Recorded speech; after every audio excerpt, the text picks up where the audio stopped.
পক্ষাঘাতগ্রস্ত রোগীদের স্বাভাবিক জীবনে ফিরিয়ে আনতে নিবিড়ভাবে কাজ করছে সাভারের সিআরপি। রোগীদের জন্য উদ্ভাবন করা হচ্ছে বিভিন্ন ধরনের সহায়ক সামগ্রী। ব্যতিক্রমী নতুন নতুন সহায়ক উদ্ভাবনের ফলে স্বল্প খরচে সহজে সেবা পাচ্ছেন রোগীরা। এসব সহায়ক যন্ত্র ব্যবহার করে অন্যের সহযোগিতা ছাড়াই নিজে নিজে চলাফেরা করতে পারেন পক্ষাঘাতগ্রস্তরা। আশুলিয়া প্রতিনিধি শামীম হাসান সীমান্তের রিপোর্ট, জানাচ্ছেন কিরণ মুস্তাফা।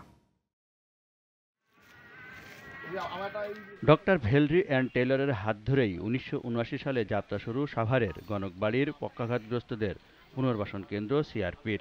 প্যারালাইজ রোগীদের স্বাভাবিক জীবনে ফিরিয়ে আনতে কাজ করে এই কেন্দ্র। বর্তমানে কেন্দ্রটিতে উদ্ভাবন হচ্ছে নতুন নতুন সহায়ক সামগ্রী। এসব সামগ্রী ব্যবহার করে থেরাপি ছাড়াই সুস্থ হচ্ছেন রোগীরা।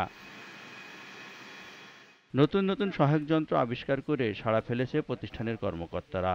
সম্প্রতি অটোমেটিক স্ট্যান্ডিং হুইলচেয়ার আবিষ্কার করেছেন প্রকৌশলী শোভন পারভেজ। যারা স্পাইনাল কর্ড ইনজুরিতে আক্রান্ত, প্যারাপ্লেজিয়ার মধ্যে আছে, তাদের জন্য আসলে একটি লাইফ চেঞ্জিং ব্যাপার। এবং এটি ব্যবহার করে বিশেষ করে শিক্ষার্থী থেকে শুরু করে টিচার যারা স্পাইনাল কর্ড ইনজুরিতে আক্রান্ত, তারা এটি ব্যবহার করে একটা কনফিডেন্ট লেভেল তাদের অন্য পর্যায়ে চলে যায়। স্বল্প মূল্যে প্রতিবন্ধী রোগীদের কাছে পৌঁছে দেওয়া হচ্ছে এসব চিকিৎসা সামগ্রী। এছাড়া বাজারজাতকরণ নিয়েও কাজ করছে প্রতিষ্ঠানটি।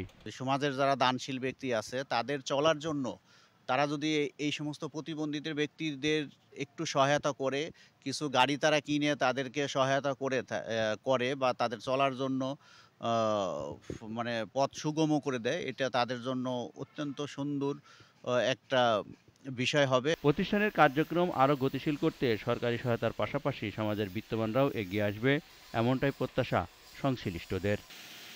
কিরণ মুস্তফা, জিটিভি নিউজ।